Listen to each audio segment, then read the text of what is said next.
ስለ አርሲው ጥቃት በተመለከተ እነዛ መሳሪያ የታጠቁት የእምነት ምልክትን ይዘው የሚፋለሙት ገዳይ ሳይባሉ እጁን የሰበሰበው ሙስሊም የደሙ ተጠያቂ ለማድረግ ሲባጥሩ ስናይ ታስታውሱት በቅርቡ የሰለመ ወንድማችን አብዲ ረጋሳን እንደዚህ ያደረገችው የገዛ ሚስቱ ነች። ይህ ወንድማችን በሰዓቱ ምን ተፈጥሮበት እንደነበረ ነግሬያችሁ ነበር። ታዲያ ወንድማችን አሁን ያለበት ኮንዲሽን እጅግ በጣም ሰቅጣጭና እጅግ በጣም አሳዛኝ እንደሆነ ባጋራው መልእክት ላይ አስፍሯል። የዚህ የሰለምቴ ወንድማችንን ፊት ስመለከት በጣም አዝኛለሁ። በሳውዲ የሞት ቅጣት ኢትዮጵያውያን ላይ ተፈርዶ ጋይስ ሳውዲ አረቢያ ባለፉት 4 ቀናት ውስጥ ብቻ 4 ኢትዮጵያውያንን በሞት መቅጣቷን ይፋ ያደረገች ሲሆን እስቲ ስለዚህ ጉዳይ መረጃን ልንገራችሁ። ኢራኖች ገና ካሁኑ የዓለም ዋንጫውን እያመሱት ነው አሉ። የዓለም ዋንጫ ጀምሯል አይደለ? የኢራን ብሔራዊ ቡድን ለእግር ኳስ ጨዋታው ሲሄድ የኢራን የሃከሮች ቲም ደግሞ የዓለም ዋንጫውን ገና ካሁኑ እያመሰው ነው። አሰላሙ አለይኩም ወራህመቱላሂ ወበረካቱ። የአላህ እዝነት ቸርነት ሰላም ፍቅር ጤና በያላችሁበት ዳር በርሉ በሁላችሁም ላይ ሰይድ ነኝ። ዛሬም እንደተለመደው አነጋጋሪ አስተማሪ እጅግ በጣም ምርጥና አዳዲስ መረጃዎችን እየቀርብ ያለው እነዛን ቪዲዮዎችን እንመለከታለን። ለዚህ ዩቲዩብ ቻናል አዲስ ሆናችሁ ሰብስክራይብ ያደርጋችሁ ቤተሰቡ ነው። ነባሮችና ቻናል ቆሞች ሁላችንም ቪዲዮውን በላይክ እንጀምራለን። ለእስላሞች ቻናል ላይክ በሰተ የለም። ቀጥታ ወደ ዛሬ ቪዲዮ ወደ መጀመሪያ ቪዲዮአችን እንሄዳለን። ለቢስቱም ኢላ ቀሊላን ለው አንኩም ኩንቱም ተዕለሙን። አንወድቅም አንሰበርም አንወድቅም። ጌታችን አላህ ነው። ጌታችን አላህ ሆኖ ሳለ አንሰበርም አንወድቅም። ከውድቀት በኋላ አላህ ከፍ ያደርገናል። አንገታችን ከደፋም በኋላ በአላህ ቀና እንላለን። ከብዙ ሐዘን በኋላ አላህ ደስታን ይቀይርልናል። ከብዙ እንባና ለቅሶ በኋላ አላህ ብዙ ፈገግታን፣ አላህ ብዙ ደስታን ይሰጠናል። አላህ ጌታችን ስለሆነ አሁን እንዳለነው አንሆንም። እንደተሰበርን አንቀርም፣ ዝቅ እንዳለን አንቀርም። አላህ አለ፣ አላህ ከፍ ያደርገናል። አለይሰ አላሁ ቢካፊን ዓብደህ፣ አላህ ለባሪያው በቂ አይደለምን ይላል። ወላሂ አላህ በቂያችን ነው። አላህ አለን፣ አላህ አይተወንም። አልሐምዱሊላህ አላህ አለን፣ አላህ ያስደሰታችሁ። ኢንሻአላህ እንግዲህ አላህን ከያዝን አንወድቅም አንሰበርም፣ ቀና እንላለን። ከችግር በኋላም ደግሞ አላህ ደስታ አለ ምቾት አለ ብሎናል። ሁላችንም ችግር ውስጥ ስንሆን ወደ አላህ Subhanahu Wa Ta'ala እንቀርብ፣ ነገን እንመልከት፣ ነገን እናስብ።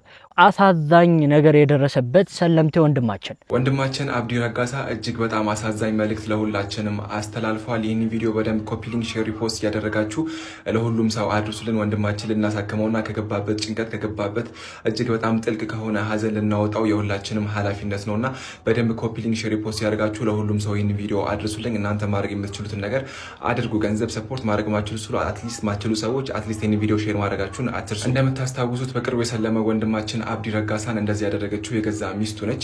ይህ ወንድማችን በሰዓቱ ምን ተፈጥሮበት እንደነበረ ነግሬያችሁ ነበር። ታዲያ ወንድማችን አሁን ያለበት ኮንዲሽን እጅግ በጣም ሰቅጣጭና እጅግ በጣም አሳዛኝ እንደሆነ ባጋራው መልእክት ላይ አስፍሯል። እዚህ ጋር ሙሉ አያይዝላችኋለሁ። እኔ ግን ጠቅላላ አድርጌ ለመንገር ልሞክር። ወንድማችን አብዲ ረጋሳ ምንድን ያለው በደረሰብኝ ጉዳት እኔ ብቻ ሳይሆን ህዝበ ሙስሊሙ እንዲሁም ደግሞ የሚወዱ ሰዎች ጠቅላላ አብሮኝ ታሟሉ። ራሴን ለማበርታት ለማጠንከር እሞክራለሁ። ነገር ግን ምሽቱን ተኝቼ አላድርም። ቀንም ደግሞ እጅግ በጣም ከባድ በተባለ ጭንቀት ነው የማሳልፈው ሲል የተናገረው መቆም መራመድ እንዲሁም ደግሞ አንገት ማንቀሳቀስ ጭምር አልችልም። አብሬያቸው ከዚህ ቀደም የነበሩ ሰዎችን ስመለከት እንባዬ ይቀድመኛል። ነገር ግን በአላህ ላይ ተስፋ አልቆረጥኩም ብሏል። ሕክምናዬን ለማስቀጠል ያለኝን ስራ እንትኔን ሽጬ እንኳን ወደ ውጭ ሀገር ሄጄ ለመታከም ጭምር አስቤ ነበረ። ነገር ግን ጓደኞች ይህን ነገር ማድረግ እንደሌለብኝ ከልክለውኛል። ይህን የሚያደርጉበት ምክንያት ያው ይህን ነገር ማጣት ከባድ እንደሆነ ስለተረዱም ጭምር ነው ሲል ነበር ወንድማችን አብዲ ረጋሳ የተናገረው። እንግዲህ በሙስሊሙ ህዝቡ እንደሚወደኝ አውቃለሁኝ ሲልም ጭምር ተናግሯል። ይህ ወንድማችን እንግዲህ በዚህ በደረሰበት ጉዳት ምክንያት የግራ ጆሮ የግራ አይኑ ላይ ከባድ ጉዳት ደርሶበታል። ከዚህም ባሻገር አንገቱ ማንቀሳቀስ አይችልም፣ ሰርጀሪ ያስፈልገዋል ነው የተባለው። ታዲያ ይህን ወንድማችንን የማሳከም ኃላፊነት የሁላችንም ነውና ከታች እንኳን አላስቀምጥላችሁም ቪዲዮን ስለሚዝልኝ ኮሜንት ላይ ለምትጠይቁኝ ሰዎች በጠቅላላ አካውንቱን ሜንሽን አደርግላችኋለሁ፣ ነገር ሪፕላይ አደርግላችኋለሁ። ታዲያ ሁላችሁ የቻላችሁትን በማድረግ ይህን ወንድማችን ወደ ቀድሞ ጤንነቱ ልንመልሰውና ከገባበት ጭንቀት ማዳን የሁላችንም ኃላፊነት ነው። ከዚህም ባሻገር ደግሞ ገንዘብ ሰፖርት ማድረግ ማችሉ ሰዎች አትሊስት ይህን ቪዲዮ በደንብ ኮፒ ሊንክ ሼር ሪፖስት ያደርጋችሁ ለሁሉም አድርሱት። አትሊስት 10 ጊዜ ኮፒ ሊንክ አድርጉት። ሰፖርት ማድረግ ለሚችሉ ሰዎች ይህ ቪዲዮ እንዲደርስ አድርጉት ማለት ነው። ወንድማችንን እንግዲህ አላህ ሙሉ አፊያውን ይመልስለት። እጅግ በጣም ከባድ የተባለ ጉዳት ነው የደረሰበት። ከዚህ ወደዚህ ነው የተቀየረው። የደረሰበት ጉዳት እጅግ በጣም ልብ ሰባሪ ነውና የገባበት ጭንቀትም ደግሞ ሁላችንም የሚረብሽ ነው። ስለዚህ ሁላችሁ ሁላችሁም ወንድማችን ደስታውን ልንመልስለት ይገባል። በደንብ ቪዲዮን ኮፒ ሊንክ ሼር ሪፖስት አድርጉት። ይሄን ላድርሳችሁ ብዬ ነው። አላህ እንግዲህ ሙሉ አፊያውን ይመልስለት። ሰላም አለይኩም ይመቻችሁ። የዚህ የሰለምቴ ወንድማችንን ፊት ስመለከት በጣም አዝኛለሁ። ከዚህ በፊት በጣም ደስ የሚል በጣም ቀልጣፋ የነበረ ብዙዎች ወደ ኢስላም እንዲመጡ ያደረገ ግለሰብ ነው። ይህ ግለሰብ እንግዲህ እጅግ በጣም በሚያስደንቅ ሁኔታ ብዙ ሰዎች ወደ ኢስላም እንዲመጡ ያደረገ ግለሰብ ነበር። በዚህም ሰበብ ብዙ ካፊሮች ይጠሉታል። ኮመንቱን ብትመለከቱ ሚስቱ እንኳንም ይህንን ነገር አደረገችበት እሰይ ሆነ ከዚህ በላይም በሆነ እያሉ ብዙዎች ሲያማርቱበትና መጥፎ ነገርን ሲናገሩበት ተመልክቻለሁ። እስካሁን ድረስ ለሱ እርዳታ ተጀምሯል ወይ የሚለውን ነገር እርግጠኛ አይደለሁም። እሱም ያስተላለፈው መልእክት ሰምታችኋል። አላህ Subhanahu Ta'ala አፊያ እንዲያደርገውና ወደ በፊቱ ማንነት ባይመለስ እንኳን ወደ ጥሩ ሁኔታ ወደ ጥሩ አፊያ እንዲመለስ ሁላችንም ዱዓ እናድርግለት እላለሁ። ወደ ቀጣይ ቪዲዮ እንሄዳለን። በሳውዲ የሞት ቅጣት ኢትዮጵያውያን ላይ ተፈርዷል እየተባለ ይገኛል። ጋይስ ሳውዲ አረቢያ ባለፉት 4 ቀናት ውስጥ ብቻ 4 ኢትዮጵያውያንን በሞት መቅጣቷን ይፋ ያደረገች ሲሆን እስቲ ስለዚህ ጉዳይ መረጃን ልንገራችሁ። ሳውዲ 4 ኢትዮጵያውያንን በተለያዩ ቀናት በሞት የቀጣይ ሲሆን በሳውዲ አረቢያ የሚኖሩ በእስር ላይ የነበሩ 1600 በላይ ሰዎችን ምህረት እንዲሰጣቸው አድርጋለሁ ስትል የገለጸችው ደግሞ ኢትዮጵያ ነች። ሳውዲ በይፋ ሰኔ 1 2 ኢትዮጵያውያንን ሰኔ 3 ደግሞ እንደዚሁ ሌሎች 2 ኢትዮጵያውያንን በስቅላት ቀጥቻለሁ ብላለች። በስቅላት የተቀጡትም ዳሪያ ከሐሽሽ ጋር ተያይዞ መሆኑን የሳውዲ መግለጫ ያሳያል። እንደ ቢቢሲ ዘገባ ከሆነ ደግሞ የኢትዮጵያ የውጭ ጉዳይ ሚኒስትር 1655 በሳውዲ አረቢያ በእስር ላይ የነበሩ ሰዎች ምህረት እንዲደረግላቸውና ወደ ሀገራቸው እንዲገቡ ማድረጉንም አስታውቋል። እንግዲህ ሳውዲ ላይ የሞት ቅጣት እንግዲህ የተፈረደባቸው ሰዎች እንዳሉ ሰምታችኋል መረጃውን። እንደዚሁም ደግሞ እስረኞች እንደተፈቱም እንግዲህ ሰምተን ነበር። ይህ ነገር ደግሞ የሚያስደስት ሆኖ ሳለ ሳውዲ ላይ እንግዲህ ያው የሸሪዓውን ሕግ በተመለከተ የሞት ቅጣት የሚያስፈርዱ ቅጣቶች ላይ ወይም ወንጀሎችን የሰሩ ሰዎች የሞት ቅጣት ይፈረድባቸዋል። እንግዲህ አላህ Subhanahu Ta'ala ከመጥፎ ነገር አረብ ሀገር ላይ ያላችሁ ሳውዲም የምትገኙ አላህ ይጠብቃችሁ እላለሁኝ። ሙስሊም ጨካኝ ነው እያለች ነው። ማን ያቺ ሴትዮ ምን እያለች ነው? እስኪ ሹፋት። ነገም ተነጎዳ ሙስሊም ጨካኝ ነው። ማውራቴን አላቆም። ምን እንደምታመጡ አያቸዋል። ሙስሊሞችን እየተሳደበች ነው። እዚሁ ጠብቀኝ፣ ተመልሼ ይመጣሉ። ምን እንደምታመጡ አያቸዋል። እንደ ሙስሊም ጨካኝ ያለ ሲጀመር የተመሰከረለት እኮ ነው። ማን ነው ጨካኝ ቢባል ሙስሊም በጭካኔ የሚታወቅ ህዝብ ነው። በቃ ለምን እንደሆነ ታውቃላችሁ? እስቲ የማን የሙስሊም ሴት ነች ፈጣሪ የሰጠውን ገለዋን በራቁት የምትሄዱ? የለም በቃ ጨክናችሁ ነው ልጆቻችሁን ስነ ስርዓት የምታስይዙት። እስቲ የትኛው ሴት ነች እውነት በሙስሊም ውስጥ አጉራን እንዲያሳይች የምትሄዱ? ቂጥቂጧን ነው የምትበሱት። እግዚአብሔርን ኑሩልን። ጀለስ እንግዲህ ጥሩ አድርጎ አቀናብሯታል። ጥሩ አድርጎ መልእክቱን አስተላልፏል። ሙስሊም ጨካኝ ነው ዛሬም ነገም ስላለች ሙስሊም ጨካኝ ነው ማለት አይደለም። እውነታው ያ አይደለም። በቅርቡ እንግዲህ አንዲት እናት በአርሲ ስለተገደሉ ኦርቶዶክሳውያን የተናገረችውን ንግግር ባጭሩ አስመለክታችኋለሁ። እኛ ለሙስሊም አብሮን ያለቀው አብሮን የሸሸው ግን እነኛም ብሎ የቀረ ዛሬም አልተነካ አለ ቁጭ ብሏል። እየበላ እየጠጣ ነው። ሙስሊሞች ይህንን በደል እንዳልፈጸሙ ሙስሊሞች ንጹሃንን እንዳልገደሉ ተናግራለች። ይህ ደግሞ እጅግ በጣም ይበል የሚያስብል ነገር ነው። ያው እውነቱን ህዝቡ እንዲያውቅ ማድረጓ በጣም ደስ ብሎኛል። ብዙዎች እንግዲህ ብዙ ነገር እያወሩ ነበር ይሄንን አስመልክቶ። ኡስታዝ ያሲን ኑሩ እንግዲህ በጣም ምርጥ የሆነ የኹጥባ ንግግር አድርጓል። በተኩር ሰዓት ላይ ደርሰናል። እንግዲህ አጂብ እንላለን። ይህችን ወፍ ተመልከቷት። ክንፏ ተሰብሮ በከፍተኛ ህመም ላይ ያለች ይመስላል አይደል? ግን ሙሉ በሙሉ ተታላችኋል። እሷ ምንም አልሆነችም። በዱር እንስሳት ዓለም ውስጥ ትልቁን ስካር የሚያስገኝ ድራማ እየሰራች ነው። አሰላሙ አለይኩም ውዶቼ፣ እንዴናችሁ? እንደተለመደው ፎሎ፣ ላይክ፣ ሼር፣ ኮፒ ሊንክ፣ ሪፖስት በማድረግ ጀምሩ። ስሟ ኪልደርበርድ ይባላል። ጎጆዋን መሬት ላይ ስለምትሰራ እንቁላሎቿ ለአዳኝ ቅርብ ናቸው። ስለዚህም አንድ ጠላት ወደ ጎጆዋ ሲቃረብ እሷ ሆን ብላ ራሷን አቁስላ የታመመች በመምሰል አዳኙን ከልጆቿ ታርቀዋለች። አዳኙ እንስሳ ቀላል ምግብ አገኘሁ ብሎ እሷን ማሳደድ ይጀምራል።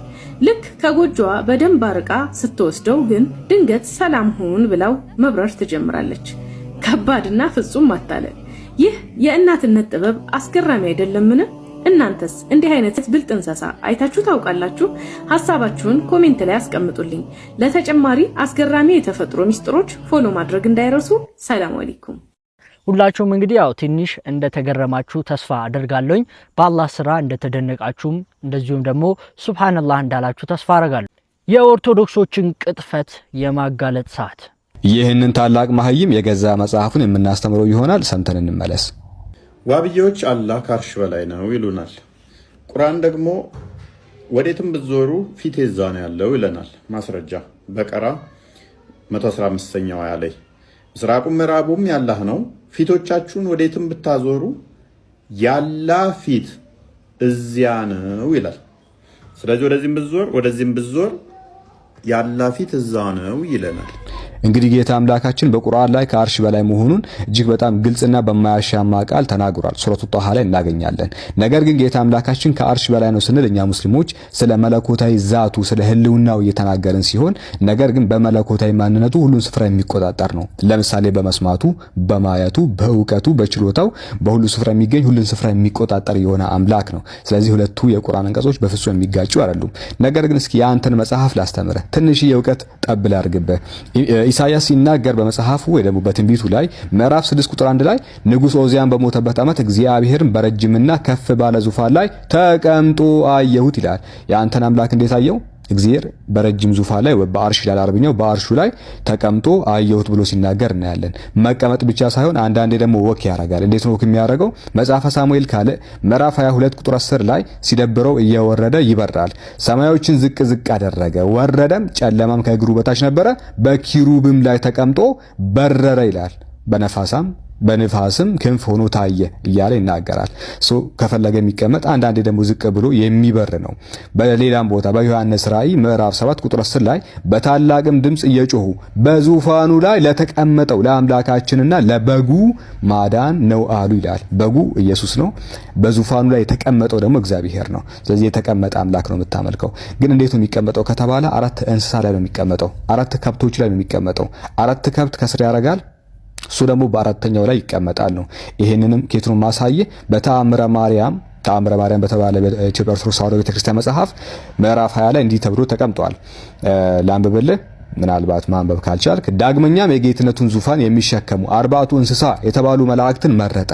የነዚህም የመጀመሪያው ፊቱ የሰው ፊት ይመስላል፣ ይሄኛው የሁለተኛው ፊት የአንበሳ ፊት ይመስላል፣ ይሄኛው። እነዚህ በቀኝ በኩል ዙፋኑን ይሸከማሉ። የሶስተኛው መልአክ ፊት የላም ፊት ይመስላል፣ የአራተኛውም የንስር ፊት ይመስላል። እነሱም ከቀኝ ወደ ግራ በኩል ዙፋኑን ይሸከማሉ ይላል። እነዚህ አራት ከብቶች ላይ የሚቀመጥ አምላክ እያመለክ ና የገዛ መጽሐፍን ተማር። ኦርቶዶክሶች ብዙ ቅጥፈቶችን እየቀጣጠፉ እንዳሉ ታውቃላችሁ። ይህንን ቅጥፈታቸውን ደግሞ ማጋለጥ የኛ ግዴታና ውዴታችን ነው። በጣም ብዙ ቅጥፈት በሙስሊም ላይ የተቀጠፈ ይገኛል። ሙስሊም ገዳይ ነው እየተባለም ይገኛል። የሆነ ቦታ የሆነ ነገር ከተደረገ ሙስሊም ነው ያደረገው ለማለት የሚፈጥኑ ሰዎች በዝተዋል። ሙስሊም ሲሞት ወይም የሙስሊም መብት ሲነካ ደግሞ ሙስሊም ሰው እንዳልሆነ፣ መፍቱ ሊከበር እንደማይገባ፣ የሙስሊም ደም እንዳልሆነ የሚሰማቸውም ብዙ ሰዎችን እየተመለከትን እንገኛለን። ኡስታዝ ያሲን ኑሩ እንግዲህ ስለ አርሲው ጥቃት በተመለከተ የተናገረው ንግግር አለ። እነዛ መሳሪያ የታጠቁት የእምነት ምልክትን ይዘው የሚፋለሙት ገዳይ ሳይባሉ እጁን የሰበሰበው ሙስሊም የደሙ ተጠያቂ ለማድረግ ሲባጥሩ ስናይ እውነት እንዳልሆነ ይታወቃል። መሻይኾቻችን ይሄን ሙስሊም የቀረጹት ሰውን እንዲያከብር አድርገው፣ ከነሱም በኋላ የመጡት ዑለማዎች ኡስታዞች ትውልድን የቀረጹት ደንበር እንዳያልፍ ነው፣ ጎረቤት እንዲያከብር። ለዛ ነው በሰላም እየኖርን ያለ። ለምንድን ነው ኢትዮጵያ ውስጥ ሌላ ሀገር ያለ ጀማ ኢትዮጵያ ውስጥ ማይፈጠር? ቦኮ ሐራም ለምን አይገባ? ሌላ ጀማ ለምን አይገባ? እንዲህ አይደለም የታነጸው ይሄ ትውልድ። ለእንደዚህ አይነት ነገር እንደይመች ተደርጎ አያቶቻችን ቀርጸውታል። ከነሱም በኋላ የመጡት ኡስታዞቹ ይህን ያሰረጹት። ለዛ ነው ለጠርዘኛ አስተሳሰብ የሚመች ምድር ኢትዮጵያ ውስጥ የጠፋው። በትልቁ ነው የታነጸው ትውልድ። ሌላው እንዲያከብር ተደርጎ ነው የተኮተኮተው። ያ መን ተሕቡነ ነቢየ ሙሐመዳ ሰሉ ዐለይሂ ወሰልሙ ጡለል መዳ ፈሰላቱኩም ወሰላሙኩም ኑረን ለኩም بأمسكم وفي يومكم ولكم غدا إن الله وملائكته يصلون على النبي يا أيها الذين آمنوا صلوا عليه وسلموا تسليما اللهم صل على محمد وعلى آل محمد كما صليت وباركت على إبراهيم وعلى آل إبراهيم وبارك اللهم على محمد وعلى آل محمد كما باركت وصليت على إبراهيم وعلى آل إبراهيم في العالمين إنك حميد مجيد. اللهم أعز الإسلام والمسلمين وأذل الشرك والمشركين ودمر اللهم أعداءك أعداء الدين. اللهم لا تدع لنا في مقامنا هذا ذنبا إلا غفرته ولا هما إلا فرجته ولا دينا إلا قضيته ولا رزقا إلا وسعته ولا غائبا إلا رددته ولا مريضا إلا شفيته ولا ميتا إلا رحمته ولا سلاما إلا أنزلته ولا بركة إلا مددته. اللهم إنا نعوذ بك من زوال نعمتك وتحول عافيتك وفجاءة نقمتك وجميع سخطك يا أرحم الراحمين. اللهم إنا نعوذ بك من جهد البلاء ودرك الشقاء وسوء القضاء وشماتة الأعداء. اللهم إنا نسألك العفو والعافية والمعافاة الدائمة في الدين والدنيا والآخرة. بس عفكو صوف فيسبوك لي بلبككو ማህበረሰቡ ዘንድ በዘራሁ ወሬ ህዝብ ተነሳስቶ ለልቂቱስ ገባ ማለት ደም ውስጥ ተሳትፈሃል። የአላህ ፍርድ ከባድ ነው። አንድን ሰው በመግደል ላይ የተሳተፈ ሰው ግንባሩ ላይ የውመል ቂያማ እድለቢሱ ተብሎ ተጽፎበት ወደ አላህ ፊት ይቀርባል። እጃችሁን ከደም ጠብቁት። አላህ ሁላችን ይጠብቅ። አይደለም የሰው ደም እስልምና ራስን መግደል ከልክሏል። ወላ ተቅቱሉ አንፉሰኩም ኢነላሃ ቢኩም ረሒማ። አላህ እኮ ለእናንተ አዛኝ ነው፣ ራሳችሁን አትግደሉ። አንዳንድ ወንድሞች አንዳንዱ ሰው ራሱን እያጠፋ ነው ኡስታዝ መልእክት ስጥ ያሉኛል። ሰውን አይደለም ራስን ማጥፋት ተከልክሏል። አንድ ሰው ራሱን ከገደለ በገደለበት መሳሪያ ጀሃነም ውስጥ ይቀጣል። ያልተቋረጠ ቅጣት። ተራራ ላይ ራሱን ወርውሮ ከሆነ ጀሃነም ውስጥ ራስህን ወርውር እየተባለ ይደጋግመዋል። ስቃይ ጊዜያዊ ሁኔታ ይሆናል ወደዛ የወሰደ። በኢኮኖሚካሊ ጎልሏል፣ በትምህርት ውጤታማ አይደለህም፣ የፈለግካት ልጅ አልተሳካችልህም። የሰው ተስፋ የሚያስቆርጠው ብዙ ነገር ይኖራል። በዚህ ተነሳስቶ ከዚህ ልገላገል ያለ ሰው ወደ ማይገላገልበት እስር ቤት ውስጥ ገባ። ተራራ ላይ ራሱን የጣላሉ ነብዩ አለይሂ ሰላቱ ወሰለም። ሁሌ ራስህን ጣል ይባላል። እዛ መርዝ ጠጦ የሞተ ሰው እየተቀሰቀሰ ሁሌ ራሱን በመርዝ እንዲገል ይደረጋል። በቢላ ራሱን ወግቶ የገደለ ሰው ሁሌም ራሱን እንዲወጋ ይደረጋል። የራስን ነፍስ ማጥፋት ተከልክለ። ያውም ዑለማዎቹ ራሱን የገደለ ሰው ጀናዛው ይታጠባል? ክርክር እኮ አለ። ሰፊ የሆነ ክርክር። ከሙስሊሞቹ መቃብር ይቀበራል ወይ? ክርክር እኮ አለ። ነፍስን አላህ እንጂ ባሪያው መውሰድ አይችልም። ከዛ ነው በሌላ ሐዲስ ላይ ባሪያዬ እኮ ነፍሱን ቀደመኝ ጀነትና ከልክየዋለሁ ይላል አላህ። እሱ ብቻ ነው የሚወስዳት ሲፈልግ። ኑሮ ካልተሳካልህ ነብዩ ያሉን ዱዓ አለ። አላህ ሆይ መኖሬ መልካም ከሆነ አቆየኝ፣ ወደ አንተ መምጣቴ መልካም ከሆነ ደግሞ ውሰደኝ ብለህ ዱዓ አድርግ። የመጨረሻው ጥግ እሱ አላህ ይመርጥልሃል። ራስን መግደል ሐዲሱ እንደሚለው ኻሊደን ሙኸለደን ፊሃ ነው የሚለው። ጀሃነም ውስጥ ላይወጣ ይገባል ነው የሚለው። ጀሃነም ውስጥ አይወጣ ነው። ይህ ብቻ አይደለም እንግዲህ ስለ እስልምና እንግዲህ ሰውን መግደል ሳይሆን እንስሳ መግደል ራሱ ምን ያክል እንግዲህ ጥንቃቄ እንደዚሁም ስርዓት እንዳለው ጭምር ኡስታዛችን እየተናገረ ይገኛል። አንዳንዱ ሞኝ ነው ገድዬ ነው ማረፍ ይላል። ገሎ ማረፍ አለ እንዴ? በቃ እኮ ጨለማው ጉድጓድ ውስጥ ገባ። መውጫ የሌለው ስቃይ። መንግስት አይድረስብህ፣ ህዝብ አይድረስብህ፣ ውስጥ ሰላም የለው፣ ሪዝቅህ የጠበበ፣ ትዳርህ የታወከ፣ ጽዋህ የጎደለ፣ መረጋጋት የጎደለ የሚያሳብህ የሰው ደም አለ። አንድን ነፍስ የገደለን ሰው ነፍስ ነው የሚከፍለው። እዚህ ሀገር አንዱ ይገልና ሲያዝ እስር ቤት እየቀለብከው 20 ዓመት ይቀመጣል። የእስልምና አቋም እሷ ደግሞ ነፍስ ካጠፋ ነፍስ ነው የሚከፍለው፣ ሌላ ዋጋ የለው። ለነፍስ የሚመጥናት ሌላ ዋጋ የለም። ነፍስ ቢሆን ካገደለ ይገደላል። ይሄን እስልምና ለምን መግደልን ሰው እንዲፈራ በገንዘብ እንደሚፋታው በዘመድ እንደሚያመልጥ እንዳያስብ ልክ የገደለ ቀን እንደማይኖር ማወቅ አለበት። እስር ቤት አስቀምጣ አትቀልበውም። የእስልምና አቋም ለምን ነው የሚደረገው? ነፍስን ለማጥፋት ነው አይደለም። ማህበራዊ ትስስራችን ሊጠነክር ሰው ጥንቃቄ እንዲወስድ ወለኩም ፊል ቂሳስ ሐያቱን ያ ኡሊል አልባብ ነፍስን በነፍስ በማጥፋት እኮ ለናንተ ህይወት አላችሁ አለ። የመኖር ዋስትና አላህ እየሰጠ አንተን ሲያጠፋ ታስሮ አይቀርም እንደሚገደል ያውቃል። ለመሞት ሲወስን ነው አንተን የሚያጠፋ። ደም ያለበት ሰው ውስጡ ረፍት የለው። ገድየህ ልረፍ የሚባል ወደ ማታረፍበት እስር ቤት ውስጥ ወድቃ። ታዲያ በየሚዲያው ላይ የምንሰማው ተረት አሉባልታ እስልምናን አይወክል።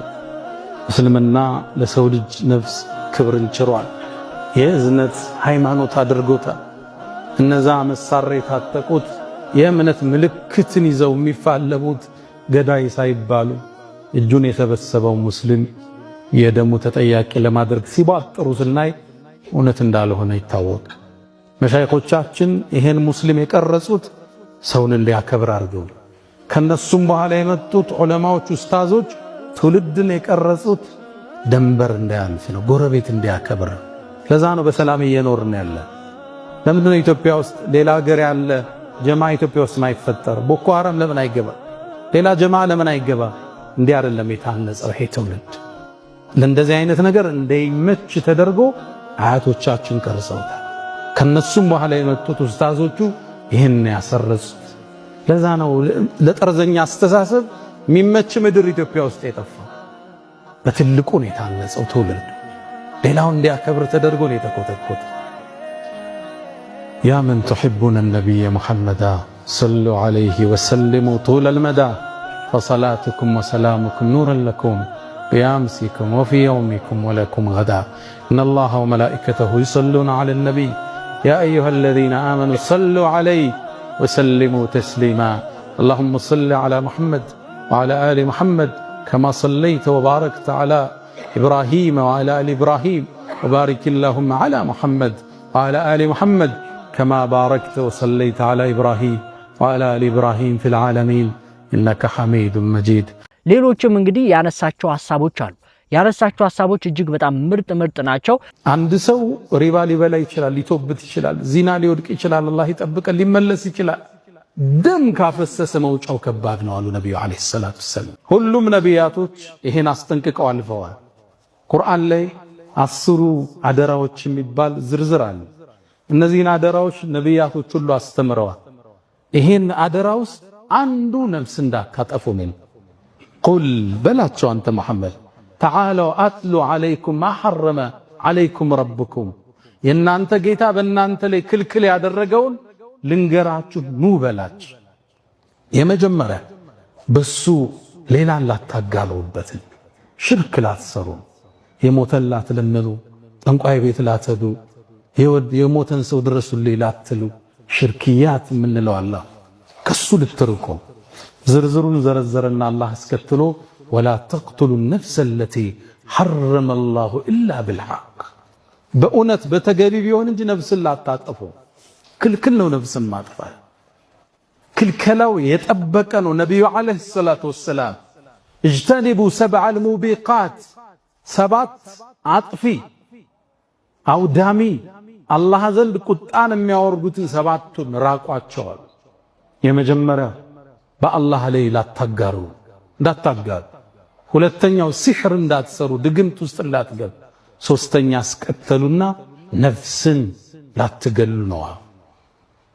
ነፍስን ገደልክ ማለት የጥፋት አውድማ ውስጥ ገብተሃል። መውጫ የሌለው ወንጀል ውስጥ ተዘፍቀሃል። እረፍት የለው፣ ሰላም የለው፣ መረጋጋት የለው፣ ሁሉ ነገርህ የታወከ ስብዕና ውስጥ ትገባለህ አላህን እስክትገናኝ። በተለይ ደግሞ የገደልከው ሙእሚን ከሆነ ወንጀሉ ከባድ። ሁሉም ነፍስ ክልክል፣ ሙእሚን ሲሆን ደግሞ ይገሳል። ለዛ ነው አላህ ሙእሚንን የገደለ በአቂዳ ተለያየን ነገ እኮ እንዲህ ናቸው ብለህ ተሳስተህ እጅህን የሰነዘርክ ከሆነ 5 ቅጣት ነው አላህ ያዘጋጅ። ወመን የቅቱል ሙእሚነን ሙተዓሚደን፣ እንዲያው አምኖበት አስቦበት አንድ ሙእሚን የገደላል ፈጀዛኡሁ ጀሃነም፣ ጀሃነም የሱ መዘውተሪያ ነች። ኻሊደን ፊሃ ላይወጣ ይዘወትርባታል። ወገዲበ አላሁ ዐለይህ አላህ ተቆጦበታል። ወለዐነ ረግሞታል። ወአዐደ ለሁ ዐዛበን ዐዚማ የከበደን ቅጣት አዘጋጅቶለት። ወደ ሙእሚን እጅህ እንዳይሳሳት። የሐሳብ ልዩነት ሁሌ ይኖራል። የአመለካከት ልዩነት ይኖራል። እንዳታስበው፣ እንዳትዘናጋ። መብቱ ነው። በዛ አመለካከት ታስተምራለህ፣ እንጠራለን፣ እንለፋለን። ለዘዋሉ ዱንያ እቺ ፍጥረተ ዓለም ዱንያ እኮ መጥፋቷ አሉ ነቢዩ ዓለይሂ ሰላቱ ወሰላም አላህ ዘንድ የአንድ ሙእሚን ነፍስ ከሚጠፋ የበለጠ ነው። እቺ የምታዩት ዱንያ መጥፋቷ አንድም ሙእሚን ደም ከመፍሰስ ኑሮ ካልተሳካልህ ነቢዩ ያሉን ዱዓ አለ። አላህ ሆይ መኖሬ መልካም ከሆነ አቆየኝ፣ ወደ አንተ መምጣቴ መልካም ከሆነ ደግሞ ውሰደኝ ብለህ ዱዓ አድርግ። የመጨረሻው ጥግ እሱ አላህ ይመርጥልሃል። ራስን መግደል ሐዲሱ እንደሚለው ኻሊደን ሙኸለደን ፊሃ ነው የሚለው፣ ጀሃነም ውስጥ ላይወጣ ይገባል ነው የሚለው። ኢማም አልነወዊ በሸርሒሂ ለሙስሊም አንድም ባብ አስቀመጡ። አይ ራሱን የገደለ ሰው ሙሉ ለሙሉ ጀሃነም ገብቶ አይቀርም፣ ምናልባትም ተቀጦ ይወጣል ይላል። ለዚህም መረጃ አድርገው የጠቀሱት ሐዲስ ጡፈይል ብኑ ዐምር አልደውሲ ከደውስ ሀገር የመጣው ጡፈይል እስልምናን ከተቀበሉት ጎሳዎች ውስጥ አንዱ ነው። ነቢዩን ዓለይሂ ሰላቱ ወሰላም መካ ላይ ያሉ የአላህ መልእክተኛ መካ ለእርሶ የተመቸች ሀገር አይደለችም፣ ወደ ደውስ ይምጡና ጥበቃ እናርግላቸው አላቸው። አልፈልግም አሉ። በእርግጥም አላህ ለመልእክተኛው መዲና መርጦ ስለነበር ታዲያ ከጡፈይል ጋር ሂጅራ አደረገ ወደ መዲና። ሰዎችም አብረውት ሂጅራ አደረገ። አብረውት ከሄዱት ውስጥ መዲና ላይ እንደገቡ አየሯ አልተስማማቸው።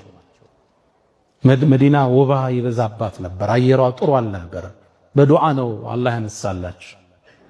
ከዛ ከሰለሙት ውስጥ አንዱ ታመመ። ህመሙን መቆጣጠር አቃተው። ገና አዲስ እንደሰለመ ነው።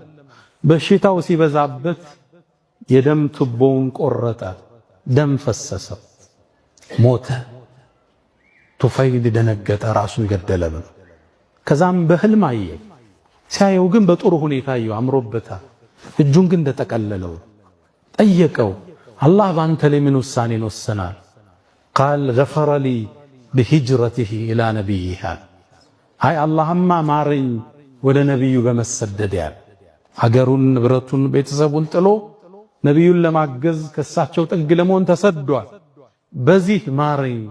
ታዲያ እጅህ ለምን የተጠቀለለ ብዬ አልኩት ይላል። አይ እጅንማ አንተ ያበላሸኸውን እኛ እናስተካክልም ተባልኩ ነው። እጁ እንደተጠቀለለ ወጣው አለ። ህልሙ ከብዶታል። ወደ ነቢዩ ዓለይሂ ሰላቱ ወሰላም መጣው። ያ አላህ መልእክተኛ እገሌን እኮ እጁን ቆርጦ የሞተውን ልጅ አየሁት፣ በጥሩ ሁኔታ አየሁት፣ እጁ ግን እንደተጠቀለለ ነው፣ እንደደማ። ከዛም ነቢዩ ዓለይሂ ሰላቱ ወሰላም ያ አላህ ሐዘኔታቸው ጥግ የደረሰ ነው። እጃቸውን አነሱና አላሁመ ፈልየደይሂ ፈግፊር አሉ። አላህ ሆይ እጁንም ማረው አሉ ነቢዩ ዓለይሂ ሰላቱ ወሰላም። ራሱን የገደለ ሰው ቅጣቱ የበረታ ነው፣ አይደለም ሌላም መግደል።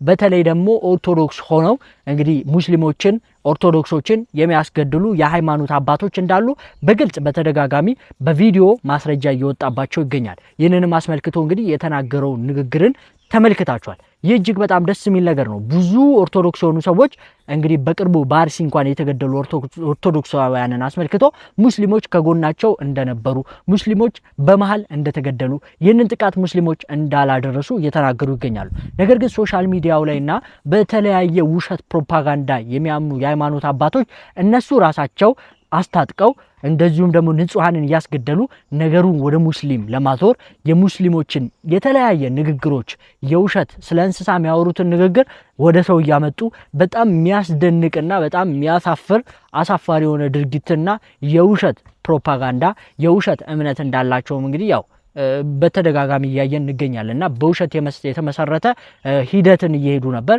ይህንን ደግሞ ጉዳዮች ደግሞ በደንብ እያጋለጡልን ያሉ ወንድሞች እንደዚሁም ደግሞ ኦርቶዶክስ እምነት ተከታዮችም አሉ። ለነሱ ምስጋና አለን። እንደዚሁም ከሙስሊም ጎን የቆሙ ብዙ ሰዎች አሉ። ይህ ነገር ይበል የሚያስብል ነገር ነው። እንግዲህ ፍትሃዊ መሆን መቻል አለብን። ፍትህ ለሁለቱም መጠየቅ አለብን፣ ለአርሲም ለአክሱምም። እኛ ሙስሊሞች ይህንን ነገር ደግሞ አድርገነዋል። እንግዲህ ሙስሊም ሁሌም ከተበዳይ ጎን ይቆማል። የንጹሃን ሞት እንቃወማለን። እንግዲህ ንጹሃንን በእስልምና መግደል እጅግ በጣም ክልክል የሆነ ነገር ነው። አይደለም ንጹሃንን እንስሳ እንኳን ስናርድ ስርዓት አለው እስልምና ማለት ይህ ነው። አሁን ደግሞ ወደ ውጪ መረጃዎች እንሄዳለን። ከውጪ ከዓለም ዋንጫው ጋር ተያይዞ አዳዲስ ነገሮች አሉ። ኢራኖች ገና ካሁኑ የዓለም ዋንጫውን እያመሱት ነው አሉ። የዓለም ዋንጫ ጀምሯል አይደለ? የኢራን ብሔራዊ ቡድን ለእግር ኳስ ጨዋታው ሲሄድ የኢራን የሀከሮች ቲም ደግሞ የዓለም ዋንጫውን ገና ካሁኑ እያመሰው ነው። በነገራችን ላይ አፓርትመንት ቤት ለምትፈልጉ ከዚህ በፊት ሴቶች አደባባይ ጋር G+17 ህንፃ አፓርትመንት ህንፃ ያስረከበውና እንዲሁም እንግሊዝ ኤምባሲ ጋር አሁን ሁለተኛ ሳይቱን ደግሞ በ3 ወር ውስጥ ሽጦ የጨረሰው ሰመር ሪል ስቴት አሁን ደግሞ ከምስራቅ አፍሪካ ግብዳና ጸደ የሚባለው ነጃሺ መስጂድ አቅራቢያ ላይ ቡልጋሪያ መብራት ጋር ነጃሺ መስጂድ ጋር ማለት ነው አዲስ G+25 ህንፃ ይዤላችሁ መጥቻለሁ ብሏቸዋል። ይህ ዴይኬር፣ ጂም፣ ስፓ፣ ግሪን ኤሪያ ምናምን ያሟላ ዘመናዊ አፓርትመንትና የንግድ ሱቆች ናቸው። 10% ቅድመ ክፍያ ከፍላችሁ የቀረውን በግንባታ ሂደት ነው የምትከፍሉት። ሌላ ደግሞ ለመጀመሪያ 20 ቤቶች ከ89,000 እስከ 95,000 በካሬ ልዩ ልዩ ቅናሾችን ማዘጋጅተውላቸዋል። ሌሎችም እስከ 35% የሚሆኑ ሌሎችም ልዩ ልዩ ቅናሾች አሉ ማለት ነው። ከዛ ውጪ እስከ 50% የሚሆን ከወለድ ነፃ ብድር አመቻችተንላቸዋልና ደውሉ ተብላቸዋል። እዚህ ጋር ባለው ስልክ እንግዲህ ደውሉላቸው፣ አግኟቸው፣ ሳይት ጎብኙ፣ ተማከሩ፣ ወስኑ። የኢራኖች የሀከሮች ቲም የሚባለው ሃንደላ የሚባለው ቲም እንግዲህ FBI የዓለም ዋንጫውን ሞኒተር ለማድረግ የሚጠቀምባቸውን FPV ኦር ፈርስት ፐርሰን ቪው የሚባሉት እነዚህ በስልክ በሚመሳሰሉ ነገሮች የሚበሩ ትንንሽ ድሮኖች አሉ። እነዚህን ድሮኖች እንግዲህ FBI የሚጠቀመው ስቴዲየም ውስጥ ያሉ ሰዎችን ፌሻል ሪኮግናይዝ ለማድረግ ኦር ፊታቸውን አይቶ ማንነታቸውን ለማወቅ ትሬቶችን አደጋዎችም ካሉ ቀድሞ ዲቴክት ለማድረግ ምናምን ነው የሚጠቀምባቸው። ከኔ ውጪ ማንም ድሮን እንዳያበር ብሎ ከልክሏል FBI። ሃንደላ ደግሞ እሺ ማንም አያበርም ግን ያንተን ድሮን እንጠቀማለን ብሎ ያነዛን ድሮኖች ሃክ እንዳደረገና ከዛ ድሮኖች የሚወጡ ኢሜጆችና ቪዲዮዎች እጁ ላይ እየገቡ እንደሆነ ታውቋል ማለት ነው። ያ ብቻ ሳይሆን እንግዲህ የሃንደላ ቲም እነዚህን ድሮኖች ከወራት በፊት ነው አክሰስ ያደረጋቸው ነው የተባለው። ከወራት በፊት ጀምሮ እነዚህ ድሮኖች የሚቀርጹት ማንኛውም ፒክቸር እና ኢሜጅ ኤንድ ቪዲዮ እየደረሰው ነበር ነው የተባለው። ያ ብቻ ሳይሆን ሃንደላ ደግሞ ደርሶኛል ያለውንም አሳውቋል። ላይክ ፖስት አድርጓል ከነዚህ ድሮኖች ያስኩት ያለውን። ያ ብቻ ሳይሆን ምን ብሎ አስፈራርቷል? የዓለም ዋንጫ እንትናችሁን ሴኩሪቲያችሁን ቤተር ታይተን አፕ ጠበቅ ብታደርጉት ጥሩ ነው ጥበቃችሁን። ምክንያቱም አንዳንዶቹ ቡድኖች አንወዳቸው ምናልባት አይታወቅም። አንደኛው ብሔራዊ ቡድን እኛ ማንወደው ብሔራዊ ቡድን የሚንቀሳቀስበት ባስ ውስጥ ድሮን መጥቶ ሊጋጭ ይችላልና ጠንቀቅ በሉ የሚል ማስጠንቀቂያ ሰጥቷል። ሰው ድሮኖቹን አክሰስ እያደረገ ነው። ኤኒ ታይም ከፈለኩኝ ወደ ብሔራዊ ቡድን ባስ ላበራቸው እችላለሁ ወደ ኤኒ ብሔራዊ ቡድን የሚል ማስፈራሪያ ሰጥቷል ማለት ነው። ያው ማስፈራሪያ ነው፣ ያርጓል አያርገውም ሌላ ጉዳይ ነው። ግን አትሊስት አሜሪካ ውስጥ የሚካሄደውን የዓለም ዋንጫ የበለጠ ኢሜጁን እንዲደበዝዝ ነው የሚያደርገው አሁን ኦልሬዲ ካለበት መደብዘዝ ማለት ነው። ለማንኛውም ግን ሃንደላ የሚባለው የሀከሮች ቲም ከዚህ በፊት የኤፍቢአይ ዳይሬክተር የሆነው ካሽ ፔተል የሚባለውን ሰውዬ ኢሜይል እና ፐርሰናል አካውንቶች ሀክ አድርገው እንግዲህ እዚህ ጋር የምታዩቸውን የፐርሰናል ፎቶዎች እና ቪዲዮዎች ምናምን ሊክ አድርገውበት ነበር። እንግዲህ አስቡት የኤፍቢአይ ዋና ዳይሬክተርን። ከዛ ውጭ የእስራኤል ሞሳድ ትልልቅ እንትኖችን የጋሽቢኒ አማካሪዎችን የጋሽቢኒ ሚኒስቴሮችን የመሳሰሉ እነዚህን ሁሉ ኢሜይል አካውንት እና ስልኮች ሀክ በማድረግ የሚታወቅ ነው ሃንደላ ቲም። አሁን ደግሞ ዓለም ዋንጫውን እያመሰ ነው ማለት ነው። እንዳይተመለከታችሁት የዘንድሮ ዓለም ዋንጫ በጣም አሜሪካ ላይ ስለተዘጋጀ ብዙ ውዥንብር ነገሮችን እየተመለከትን እንገኛለን። እንደዚሁም ደግሞ በጣም በሚያስደነግጥ ሁኔታ ኢራን በዚህ ዓለም ዋንጫ ላይ እንግዲህ ራስ ምታት ሆናለች። ኢራንን የሚደግፉ ብዙ ሰዎች አሉ። እንግዲህ ዓለም ዋንጫውን አስመልክቶ ማን ይበላል ብላችሁ ታስባላችሁ? የዘንድሮ ዓለም ዋንጫ መገመት ትችላላችሁ ማለት ነው። ስለ እግር ኳሱ እውቀት ያላችሁ ሰዎች ካላችሁ ወደ ቀጣይ ቪዲዮ ወስዳችሁ ደግሞ እጅግ በጣም አስገራሚ የሆኑ ነገሮችን ከውጪ እየሰማ እንገኛለን። ጀርመናዊቷ ኒቃቢስት ያጋጠማትን ነገር ማለት ነው አሁን ላይ ብዙዎችን አነጋግሯል። ከፌስቡክ መንደር ያገኘው ስለሆነ ታሪኩን ስሙ። ሁኔታው የተፈጠረው አንድ ኒቃብ የለበሰ ሴት ወደ ሱፐርማርኬት ትገባለች። እናም ሂሳብ ለመክፈል ወደ ሂሳቡ አጠገብ ስትመጣ ሂሳብ የምትቀበለው ደግሞ ሂጃብ የማትለብስ አረብ ሙስሊም ነበረች። እቺ ሙስሊሟ ሴት ተመልከቱ፣ እምነቷን በትክክል ማስኬዷ ሳይበቃት ማለት ነው እቺ ኒቃብ የለበሰችውን ሴት ለማንቋሸሽ ራሷ ሙስሊሙና ማለት ነው እንዴት ኒቃብ ትለብሻለሽ? እኛ እኮ ሀገራችንን ትተን የመጣ ነው እዚህ ሃይማኖታችንን ተግባር ለማድረግ ሳይሆን እዚህ ለመስራት ለመለወጥ ነው እያለች እቺ ሙስሊም አረቧ ማለት ነው ኒቃብ የለበሰችውን ሴት በተደጋጋሚ እያፌዘች ትሰርባለች። ዝም ብላ ያዳመጠችው ያቺ ኒቃብ ሴት ማለት ነው ፊቷን ትገልጥላታለች። ፊቷን የገለጠችላት ማለት ነው ለድብድብ አሊያም ደግሞ ለሌላ ነገር አይደለም፣ ፊቷን ለማሳየት ነው። ፊቷን ስገልጠው ግን እቺ አረብ ሙስሊም ሴት ያልጠበቀችው ነገር ነበር ያገኘችው። ያም ደግሞ አይኖቿ ልክ እንደ ፈረንጅና ፊቷ ደግሞ ሙሉ ለሙሉ የጀርመን የሆነ ሴት ናት። እናም እንዲህ አለቻት፣ እኔ ኒቃብ የምለብሰው አረብ ወይም ደግሞ ሌላ ስለሆንኩ ሳይሆን እስልምና ስላዘዘኝ ነው። አያቶቼ ቅድመ አያቶቼ እዚሁ ጀርመን የተወለዱ ጀርመናዊ ነኝ ስትል ነበረች ኒቃቢስት ለዛች ለአረብ የነገረቻት። እናንተ ለስራ ወይም ለብር ብላችሁ ሃይማኖታችሁን ሲሸጡ፣ እኔ ግን ማለት ነው ክብሬና ሃይማኖቴ ይቀድማል ብዬ ነው ኒቃብ የለበስኩት ስትል ነበር እንግዲህ ምላሿን የሰጠችው ማለት ነው። እዩት እስኪ የሚደንቅ መልስ አይደለም? ከሂጅራ እንግዲህ ከፌስቡክ ገጽ ያገኘሁት ስለገረመኝ ነው ወደ እናንተ ያመጣሁት። ስለዚህ ጉዳይ እስኪ ሐሳባችሁን በኮሜንት ለተመሳሳይ መረጃ የፕላስ ምልክቷን መጫናችሁን አትርሱ። ሰበር ኢራን አሁን ላይ ዓለምን እያነጋገረች ትገኛለች። ኤሜሬትስን እንግዲህ ከሰሞኑ ስደበድባት እንደነበር ይታወቃል። ታዲያ ኤሜሬትስም ከዚህ በኋላ እባክሽ አትደብድቢኝ በሚል መማፀኛ ይመስላል 10 ቢሊዮን ዶላር ለኢራን የምትለቅ እንደሆነም እንግዲህ እየተገለጸ ይገኛል። አሁን ላይ እንደወጣው መረጃ ከሆነ ማለት ነው ኤሜሬትስ ለኢራን 10 ቢሊዮን ዶላር ለመልቀቅም መስማማቷ እንግዲህ መረጃዎች ይወጡ ያሉ ሲሆን ይለቀቃል ከተባለው ውስጥም 3 ቢሊዮን ዶላሩን ወደ ኢራን ካዝናም እንግዲህ ገቢ መሆኑን እየተገለጸ ይገኛል። ይህም እንግዲህ ኢራን ኤሜሬትስ ላይ ጥቃት ከመፈጸም እንድትጣቀብ ያደርጋታል እየተባለም ይገኛል። ኤሜሬትስ እንግዲህ 10 ቢሊዮን ዶላሩ ለኢራን በመልቀቅ እንግዲህ ከዚህ በኋላ ሊገጥማት ከሚችለው አላስፈላጊ መስዋዕትነት የምታስቀር ሲሆን ባጭሩ ላብ ደምን ያድናል እንደማለት እንደሆነ እንግዲህ እየተገለጸ ይገኛል። ነገሩ እባክሽ ድጋሚ አትተኩሽብኝ የሚል መማፀኛም ይመስላል። በአዲስ መረጃ መልሳለሁ። ፎሎ እያደረጋችሁ መልካም ቀን። ኩዌት የቤት ሰራተኞችን ቅጥር የሚቆጣጠር አዲስ ደንቦችን አስታውቃለች። በዚህም ለ10 ሀገሮች ፍቃድ ስትሰጥ 27 ሀገሮች ደግሞ የቅጥር ክልከላ ጥላለችም ተብሏል። በዚህም የቤት ሰራተኞችን ወደ ሀገሯ መላክ የሚችሉ ሀገራት ደቡብ አፍሪካ፣ ጊኒ፣ ኤርትራ፣ ኢትዮጵያ፣ ፊሊፒንስ፣ ስሪላንካ፣ ህንድ፣ ቪየትናም እና ኔፓል እንደሆኑ ተገልጿል። ከሴኔጋል ደግሞ ወንድ ሰራተኞች ብቻ እንደምትቀበልም አስታውቃለች። ይህ እርምጃ የቤት ውስጥ ሰራተኞችን ቁጥጥር ለማጠናከርና የቅጥር አሰራሮችን ለማቀላጠፍ ያለመ እንደሆነ ተገልጿል። እኔ የምላችሁ ዩኤኢ ለምንድን ነው በኢራን ባለስቲክ ሚሳይሎች መመታት ያቆመችው? ከቅርብ ጊዜ ወዲህ እስቲ ገምቱ። ሰሞኑ እንደምታዩት ኢራን አጸፋ ስትመልስ አሜሪካም ሆነች ማን ሲያጠቋት አጸፋ ስትመልስ ኩዌት፣ ባህሬን ምናምን ነው ስትመታ የነበረው። ዩኤኢን ትታታለች። ላስት ታይም ዩኤኢን ያጠቃችው ሜይ 4 ላይ ነው። ዛሬ ጁን ስንት ነው? ብቻ ከወር በላይ ሆኖታልና ለምንድን ነው የተወቻት? መጀመሪያ ዩኤኢ ነበር ስቀጠቀጥ የነበረው። ይሄ አይረን ዶም ስላመጣች ምናምን ስላስፈራራች ወፍ 10 ቢሊዮን ዶላር ለመክፈል ተስማምታ ነው የተባለው። ከዛ ውስጥ ደግሞ 3 ቢሊዮን ዶላሩን ከፍላለች ነው። አኮርዲንግ ቱ ሮይተርስ ይዞት በወጣው ሪፖርት ዩኤኢ ኢራንን ከዚህ በኋላ ተፋችን አትንኪን፣ እኛ 10 ቢሊዮን ዶላር እንስጥሽ በሚል ስምምነት ላይ መደረሱ ታውቋል።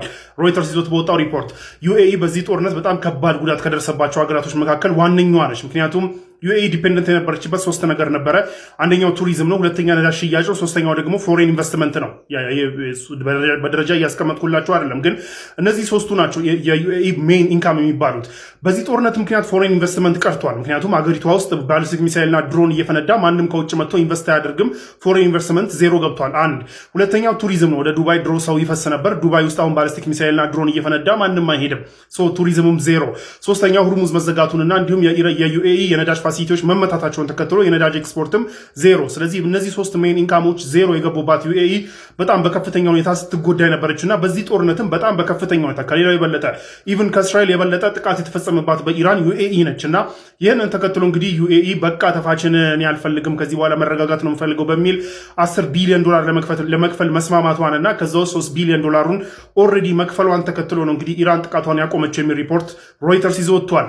የዩኤኢ ኦፊሻሎች ግን ካታጎሪካሊ ነው ይህን ነገር ዲና ያደረጉት፣ ውሸት ነው ብሎ ዲና ያደርጓል። ነገር ግን የኢራን ጥቃት ማቆም አንኤክስፕሌነብሊ ጥቃት ማቆምና እንዲሁም ከዚህ በፊት የዩኤኢ ኦፊሻሎች ሲጠየቁ በዚህ ጉዳይ ሲጠየቁ ኮንፈርምም ዲናይም ባላደረገ መልኩ ባላረጋገጠም ባልካደም መልኩ ነገር ግን ከኢራን ጋር ማረጋጋት እንፈልጋለን የሚለውን ነገር ኮንፈርም ማድረጋቸውን ተከትሎ ምናልባትም የሮይተርስ ሪፖርት እውነት ሳይሆን አይቀርም ነው እየተባለ ያለው። ለማንኛውም ዩኤኢ በቃኝ አንገሸገሸኝ፣ ስለዚህ 10 ቢሊዮን ዶላርሽን እንኪ ተፋችኝ ብላ መስማማቷ ነው እየተነገረ ያለው ማለት ነው። አላሁ አክበር። ይሄንን ዜና ተመልከቱልኝ። በአልጄሪያ ውስጥ ፈረንሳዊ ሙሉ ቤተሰቦች ለቱሪስት ወደ አልጄሪያ ይጓዛሉ። በሙስሊሞች ስነ ምግባርም ይማረካሉ። አንድ መስጂድ ውስጥ ገብተውም ሁሉም ሙሉ ለሙሉ ቤተሰቦቹ ሸሃዳን ይዘው እስልምናን ተቀብሏል። ከላይ በምስሉ ላይ እንደምትመለከቱት እሱ ብቻ አይደለም። እኛም ሀገር ኢትዮጵያ በዛሬው ዕለት ሀሩን ሚዲያ እንደዘገበው ከሆነ በደቡብ ኢትዮጵያ ክልል ከፋ ዞን ውስጥ ማለት ነው በርካታ ቤተሰቦች